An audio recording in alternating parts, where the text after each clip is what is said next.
to OKC, 122-113. SGA leads the way with 30 points, 9 assists. Alex Caruso, yet again, awesome off the bench.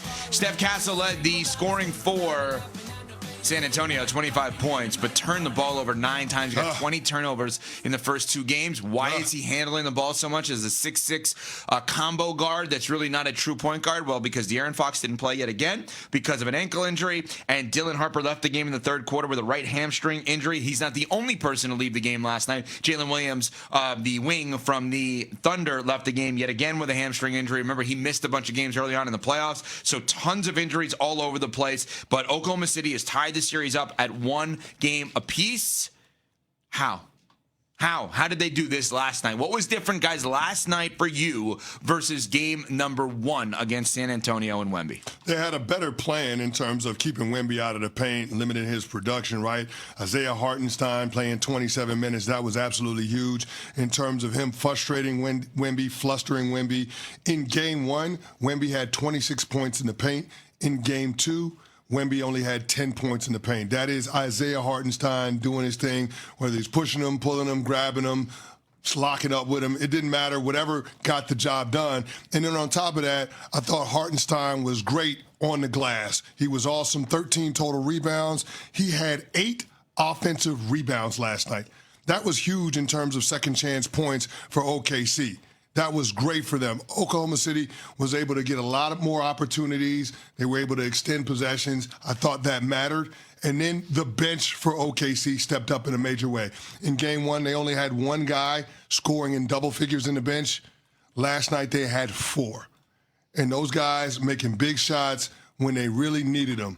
I thought what blew the game open in the fourth quarter, what gave the Oklahoma City Thunder the decided advantage, was the back-to-back threes midway through the quarter, Cason Wallace nailing a wide-open 3, and then Jared McCain coming off of a screen, banking a 3. I don't know if he called bank. He was going back on defense smiling. Doesn't matter. It went in.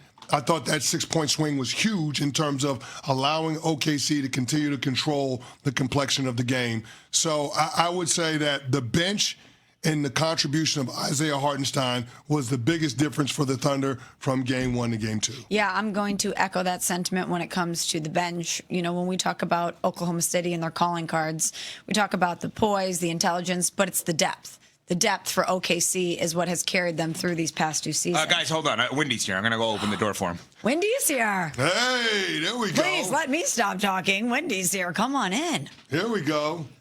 Keep talking. Okay, well, we're talking about the depth in the bench for Oklahoma City. They had a 57-25 advantage when it comes to bench points. 11 of the team's 14 steals for OKC. They converted 21 turnovers into 27 points, CC.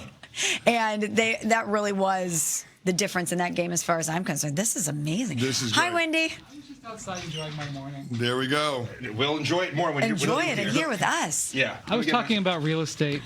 Are you a big real anything estate guy? No, Any specific real estate, Wendy, that you were discussing? New York. Oh, okay. How expensive it is? Well, you know, people probably don't know. Can I say that you used to live here for a minute or 2? Yeah. Right? It was very expensive, and it still is very expensive. It's ridiculous. I'm very junior to him. All right, switch seats. Switch seats with me. I mean, this is are we amazing. live on air? We're playing musical We're live. chairs. Yeah, who cares? Yeah, I want you to be seated below me. I want that too, I have Wendy. it in my We all want that. Can't Wendy, Wendy, how's put your your chair? chair down. Comfortable? Are we feeling okay? Is that comfortable? We want to This make is sure you have a better, great yes, thank you. experience. Good. Yeah. Oh, this is great. Can I Wendy. have an omelet? I will seriously go get you an omelet if you want. You talking is better than anybody else on the NBA, so we'll ask you the same question. What was different last night? Well, the big thing that they put Isaiah Hartenstein on to Victor. And, you know, I don't like talking about the refs. It's very, very fatiguing to me to talk about the refs involving Oklahoma City. It was almost like a rite of passage. Everybody who passed through Oklahoma City this year, would complain about the officiating, and then they would sign the wall. It was like an experience for the whole league. But the officials let Hartenstein play rough with Wembanyama. And frankly, that's playoff basketball. It's not controversial, okay? But them letting him do that was helpful. I mean, watch the highlights back today. It was a wrestling match down there. Mm-hmm. It was a wrestling match. I mean, and it's not just when Wembanyama has the ball.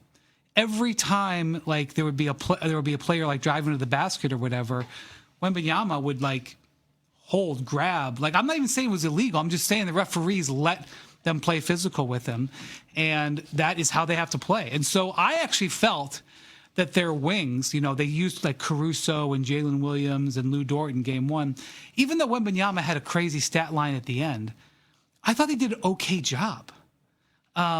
But their big adjustment was to go back to traditional big on big. And Holmgren was on him some too, but that made all the difference in the world. And, Victor's stats look pretty good. He had 21 and 17, but the big difference, he had 10 baskets in the paint in game one, 10. He had 3 last night. And so just those little margins make a huge difference.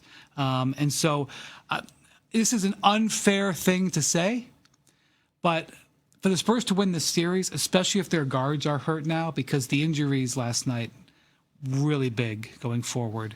Wembanyama might have to deliver these 30, 20-ish games to get through this series. And it's unfair, but that may be what we're headed for. Wendy, is it fair to assume that the Dylan Harper injury is going to loom larger moving forward than what we saw with J-Dub? Because the Oklahoma City Thunder have had extended periods of time without Jalen Williams this season.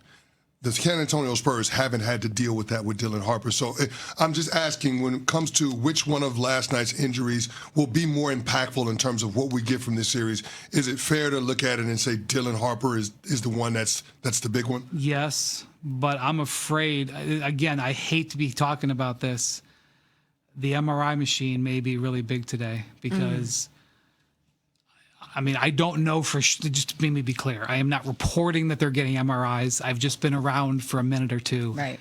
When you have a soft tissue injury, you go to an MRI to see how bad it is. And probably Jalen Williams is going to be in an MRI today. And he's had 3 hamstring injuries this year, and that might be the 4th. It may not be. I hope it's not.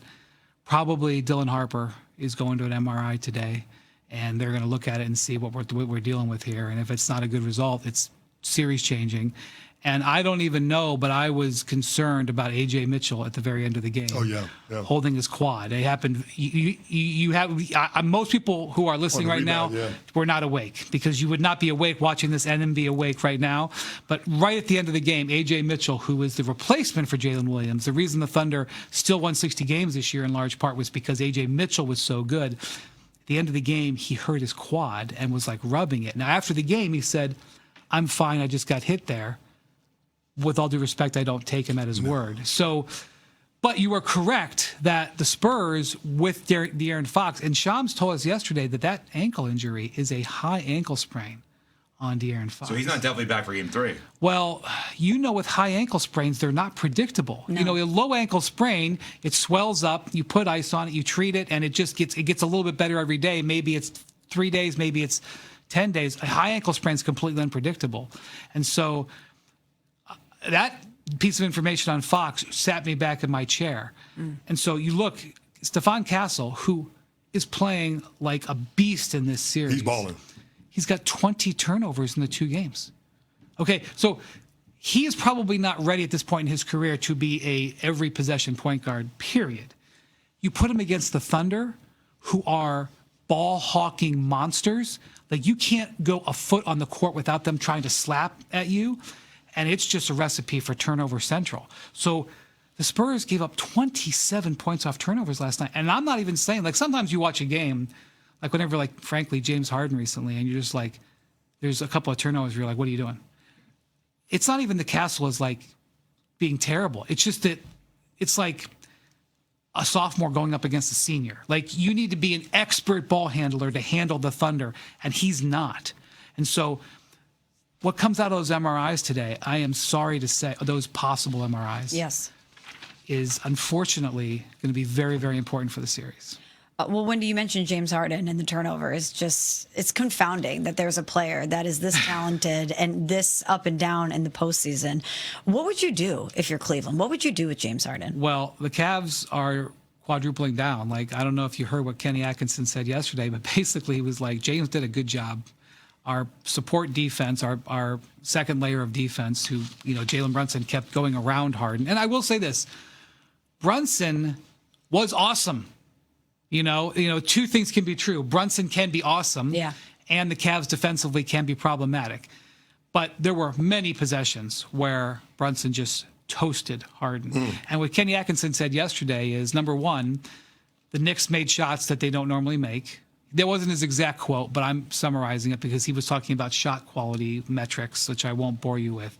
He was basically saying, we have better numbers than you guys have in the media, and the analytics say that these stats they shouldn't have made all these shots. That's the inner Daryl Morey that he's channeling? Yes, and I mean, like, the Cavs are not the only ones who feel that way, but basically what he was saying is, don't believe your lying eyes. Harden actually did fine.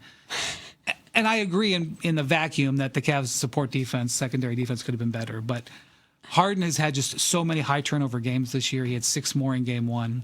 And he was, they can't go on letting him guard Brunson one-on-one. So, but Kenny was very, very supportive of James yesterday. And I get it, because he's a star player and you need star performances out of him. And it was only game 1. Can I ask you this, Wendy? Is Kenny Atkinson coaching for his job in this series? Can we answer that coming up? Sure. You have more time? Yeah. Yeah, because let's do that coming up. Okay, cool. That's a good I'm one. going to go have a mimosa and I'll be back. All I'm right. just kidding. I'm just kidding. Just kidding. Wendy, if you want to go to brunch, we're down anytime. Ryan Windhorst, We of course, brunch well. Yes, we would Collective love that. Podcast, which, by the way, the most recent episode the other day, 4 voices, not 3. That's true. Unexpected fourth voice. We will tell you who that 4th voice was and get the answer to the Kenny Atkinson question coming up. A reminder with PayPal.